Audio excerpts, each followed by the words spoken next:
ध्वांत विध्वंस, अज्ञान रूपी अंधकार को विध्वंस कीजिए अपने ज्ञान के प्रकाश से। गुरु उसी को कहते हैं। अज्ञानितिमिरान्धस्य ज्ञानाञ्जनशलाकया चक्षुरुन्मीलितं येन तस्मै श्री गुरवे नमः। जो तुम्हारे अज्ञान के अंधकार को मिटा के तुम्हारी आंखों में ज्ञान का अंजन लगा दे, वही सच्चा गुरु है। गुरु में 2 अक्षर हैं, और वो गु का मतलब होता है अंधकार और रू का अर्थ होता है प्रकाश। गुकारः अंधकारस्यात् रुकारस्तन्निरोधकः अंधकार प्रकाशत्वात् गुरु इत्यभिधीयते। जो हमारे अज्ञान के अंधकार को मिटाकर हमारे भीतर ज्ञान का प्रकाश भर दे, उसी का नाम गुरु है। तो आपके ऊपर गुरुदेव भगवान की विशेष कृपा है महाराज, इसलिए आपको सारे रहस्य मालूम है, इसलिए आपके पास ज्ञान का भंडार है। क्योंकि गुरु मेहरबान तो चेला पहलवान। गुरु की आपके ऊपर विशेष कृपा है। संसार में बहुमूल्य रत्न होते हैं, मणियां सबसे ज्यादा महत्वपूर्ण मानी जाती हैं, मणि। और मणियों में भी भेद होते हैं, श्यमंतक मणि, चिंतामणि, कौस्तुभ मणि।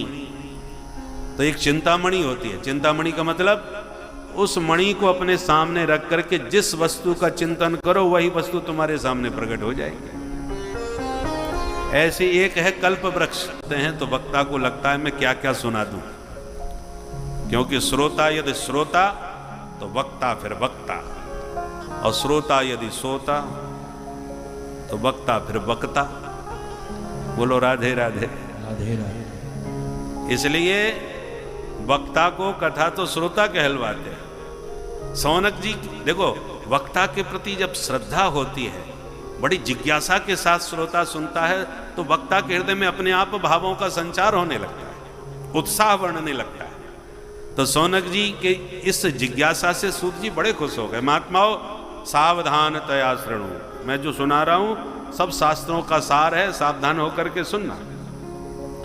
कालव्याल मुखग्रास त्रास निर्णास हेतवे श्रीमद्भागवतं शास्त्रं कलौ कीरेण भासितम्। सूत जी कहते हैं, सौनकादि ऋषियों, ये सारा संसार एक ना एक दिन काल के गाल में जाने वाला है। काल ब्याल मुखग्रास, ब्याल माने सर्प। काल रूपी महासर्प के मुख में संसार के समस्त जीव धीरे धीरे चले जा रहे हैं। हम कहते हैं हम 50 साल के हो गए, हम 55 साल के हो गए, हम 60 साल के हो गए। बड़े नहीं हो गए, आपकी उम्र घट गई। आपकी उम्र के जितने वर्ष थे उनमें इतने कम हो गए, तो बड़े हो गए कि घट गए।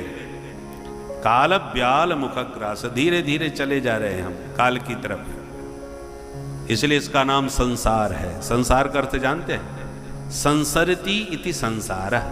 संसरति माने जो सरकता जाए, जो सरकता जाए उसका नाम संसार। हमारे देखते देखते संसार कहां से कहां सरक गया। जो वयोवृद्ध लोग हैं उन्होंने देखते देखते कितना परिवर्तन देखा।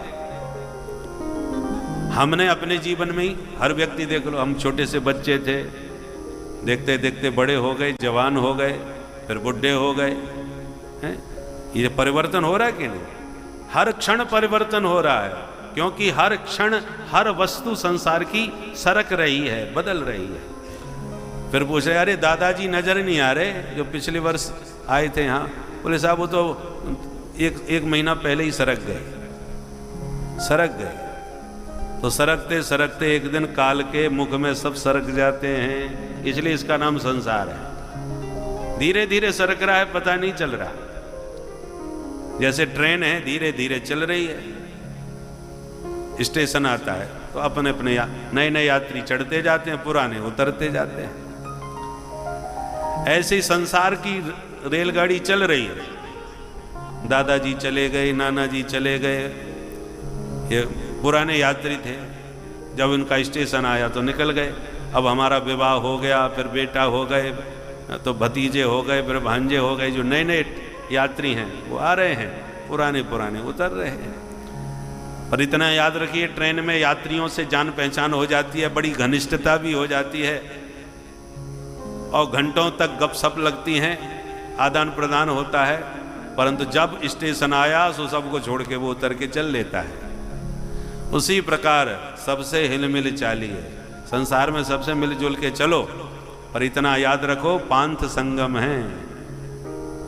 एकादश स्कंद में भगवान ने उद्धव से कहा है, पुत्र दाराप्त बंधूनाम संगम पांथ संगम। ये रास्ता के यात्री हैं तुम्हारे।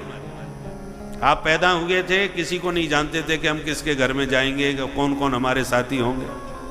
पैदा होने के बाद ही परिचय हुआ सबसे, हैं?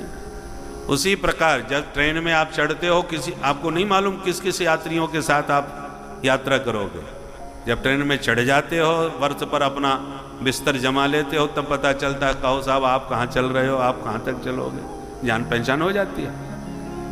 कभी कभी ऐसे दुष्ट यात्रियों के बीच में फंस जाते हैं कि महाराज यात्रा करनी कठिन हो जाती है, कब स्टेशन हमारा आवे, कब यहाँ से पिंड छोड़ावे। और कभी कभी ऐसे बढ़िया सज्जन यात्री मिल जाते हैं कि यात्रा छोड़ने का ही मन नहीं होता। स्टेशन पर गाड़ी रुकी है और आप कह रहे हो, बा भैया इतने घंटे आपके साथ बातें करते करते कैसे बीत गए पता ही नहीं चला। और उधर गाड़ी सीटी मार रही है चलने को, और आप यात्रियों से गपशप कर रहे हो कि भैया अब फिर कभी भगवान ने चाहा तो मिलेंगे। उधर काला कोट वाला